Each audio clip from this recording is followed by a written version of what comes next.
Alors, oubliez ce que je vous ai dit dans la vidéo précédente, je vous avais parlé d'un state manager, et effectivement, j'avais l'ambition de vous faire utiliser soit Vuex, soit Pinia, en fait, en réalité Pinia, puisque c'est une version un peu plus nouvelle, et même j'aurais bien aimé qu'on fasse ça avec l'API de composition, et pas l'API d'option.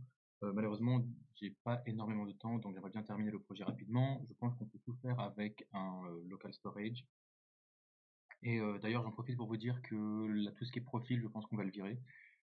Et on va tout simplement tout gérer avec uniquement voilà, cette page de login qui fera aussi register. Et puis, je suis désolé, je vais élaguer un petit peu. Donc en fait, voilà, toute la page de profil, je suis désolé, je vais virer. Voilà, la page edit profil aussi, je vais virer. Au niveau du routeur, du coup, donc page edit profil, tout ça, je vire. Je suis désolé, j'aurais bien aimé vous faire un truc un peu plus shadé, mais bon, comme on dit, le mieux est l'ennemi du bien dans ce métier. Donc je préfère vous faire un truc petit qui marche qu'un truc gros qui marche qu'à moitié. Euh, Maintenant qu'on va faire ça, du coup, ça veut dire qu'on a juste wallpage et postform. Alors je me souviens même plus ce que c'est que postform. Est-ce que wallpage il utilise des postforms? Oui, il utilise des postforms. Très bien. Euh, oui, donc ok, très bien, je me souviens Ok. Donc maintenant, en fait, on a juste deux pages. On a la page de login qui nous fera aussi la page de register et donc cette page qui s'appelle wallpage. Ce que je vais faire en fait maintenant dans wallpage, c'est dans wallpage que je regarderai si on a un token. Donc faisons ça. Alors j'aimerais bien fabriquer ici une petite fonction qui va vérifier si on a bien, voilà, si on a bien un local storage, un token dans le local storage. Alors pour ça, on va regarder les life cycles. Alors en fait, sur chacun de vos composants, vous avez un life cycle, c'est-à-dire qu'ils ont des fonctions qui sont appelées à chaque fois que, à chaque moment de leur vie. Donc vous en avez beaucoup, hein. Vous avez le before create, ça veut dire que si vous fabriquez une fonction ici qui s'appelle before create, elle sera exécutée à chaque fois juste avant que le composant soit voilà, juste avant que le composant soit là, créé. Donc maintenant regardez, imaginez que là je me login,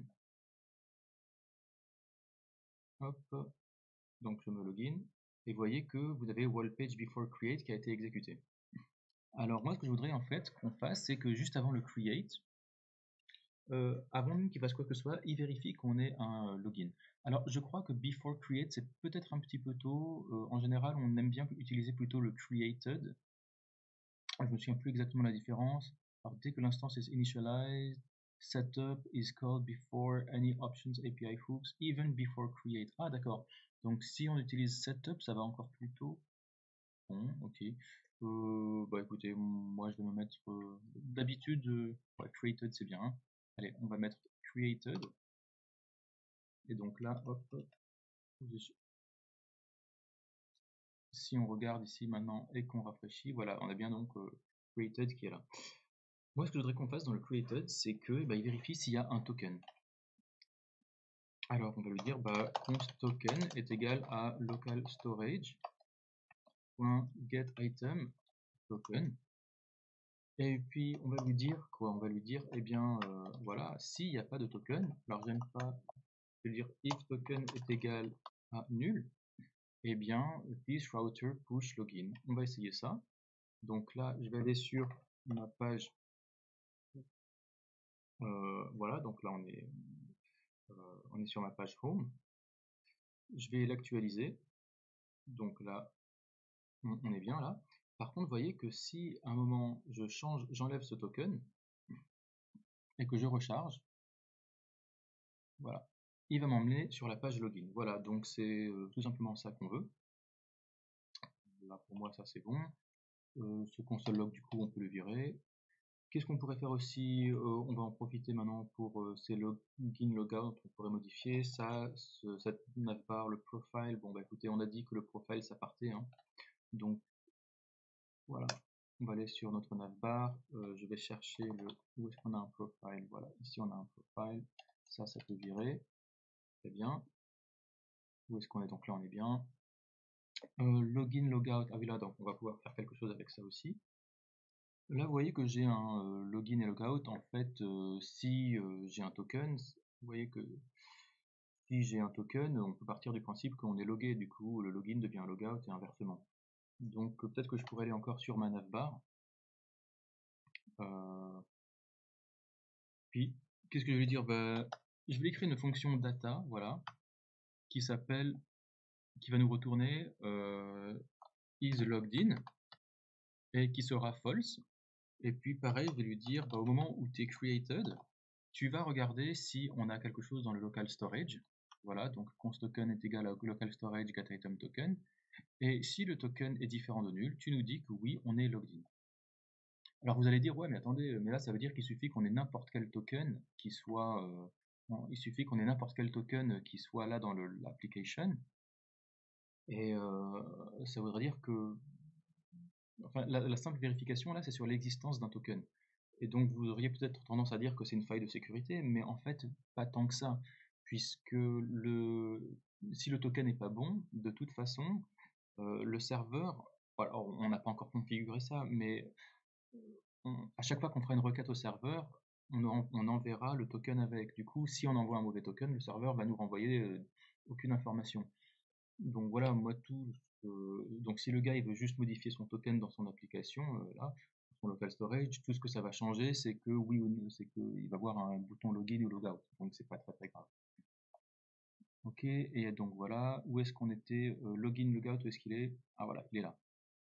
Et ben là, je vais lui dire, bah ça, il va s'afficher uniquement si vif est égal à, qu'est-ce qu'on va lui dire? Bah, c'est is logged in du coup, hein. Is logged in. Et donc il va être s'il est login, voilà. Et ben je vais faire pareil pour l'autre, sauf que je vais faire le contraire. Ah pardon, c'est un 2.vif, hein, je crois, autant que je me... Je suis vraiment pas bon sur Vue, c'est vraiment une technologie assez nouvelle pour moi, hein. Ok, et donc là je vais mettre là le contraire. Donc maintenant si je recharge ma page, alors ça marche que dalle. Alors je vois vif true, alors vous voyez que je vois du vif, normalement le vif ça n'existe pas, donc hop hop hop, j'ai dû me gourer. Là j'ai dû rechercher à nouveau sur conditional rendering, je vois vif, ah non, donc v-if, c'est-à-dire quoi? Donc en fait, oui, donc en fait il n'y avait pas de deux points, hein. Alors attendez, hop, je vais prendre ce vif et puis je vais lui retirer les deux points. Qu'est-ce que ça donne maintenant? Voilà, donc là vous voyez qu'on a bien un login. Et puis ensuite, si je m'amuse à me créer un token ici, donc je vais me fabriquer un token. Je peux pas me fabriquer un token ici? Add new, voilà. Token, et puis il s'appelle Quet. Normalement, si je recharge, à la place de login, voilà, j'aurai logout. Ce qui n'est pas un très gros problème en soi. Bien.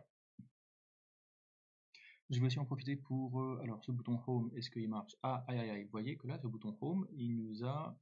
Ah oui, donc il a accepté quelque chose, parce que oui, il a vu que on avait un token. Alors vous allez dire comment ça se fait que tu as réussi à récupérer les informations alors que ton token, il y a juste écrit poète dedans, c'est un mauvais token. Et je vais dire oui, effectivement, c'est vrai que moi, View, il m'a laissé aller sur cette page, parce qu'il a vu que j'avais un simple token.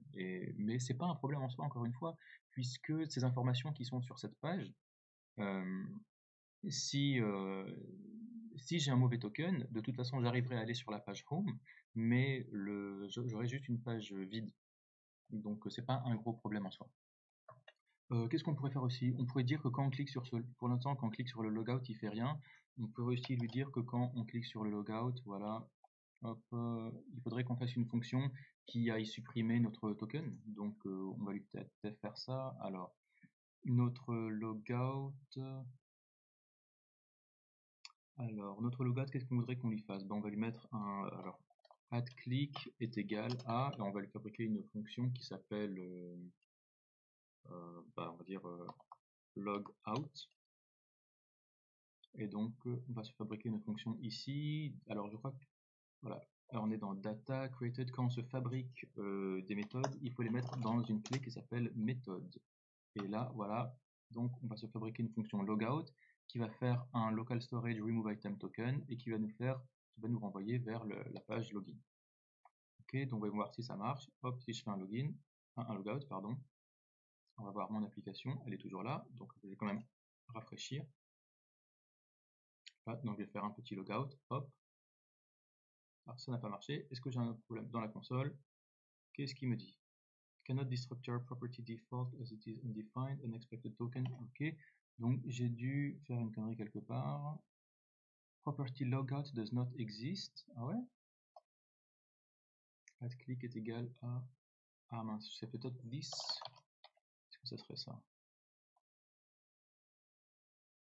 Non. Go, hop. Non, que dalle. Donc j'ai l'impression qu'elle n'est pas invoquée cette fonction. On va voir comment ça se passe. Alors, il y a bien methods, ok. Alors, method, ah d'accord, en fait, je vois que c'est un 2 points. Je crois qu'il faut une fonction en fait pour methods, hein. Je peux me tromper, mais je crois que c'est ça. Non? Attends, on va regarder. Alors non, voilà, je vois que c'est un method 2 points, donc en fait method, donc c'est un objet, ok.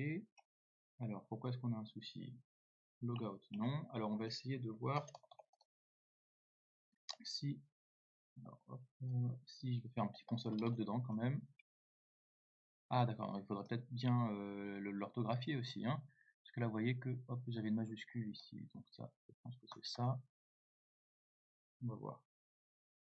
On va regarder mon application ici. Et est-ce que j'ai le token qui va disparaître? Tac. Ouais, c'est bon. Ok, parfait. Alors par contre, c'est intéressant que là, maintenant, lui, se soit pas réactualisé. C'est intéressant. Donc, si je recharge, à mon avis, ce qu'il me dit, voilà, login. Bon, c'est pas très grave. Très bien. Bon, donc pour résumer, qu'est-ce qu'on a fait? Bon, on a un petit peu nettoyé notre navbar et on a juste demandé à notre home ici que quand on va dessus, que si on n'a pas de token ici, eh bien, il nous renvoie vers la page login. Donc là, si j'essaie de me loguer, il va me dire que c'est pas bon. Si je mets bien le 1, 2, 3, 4, 5, 6, voilà, il va nous mettre un token qu'il a reçu du serveur et il va nous loguer. Là, on est bon. Par contre, alors on a toujours le problème que si je prends mon token et que je mets un faux token, hein, donc pouet, j'ai toujours accès à la page home, mais c'est pas très grave puisque quand on enverra le pouet au serveur, le serveur devra nous renvoyer bah, non interdit. Donc dans l'étape d'après, là, on va pouvoir un petit peu toucher, je pense, un peu plus en détail à tout ça. Et à tout.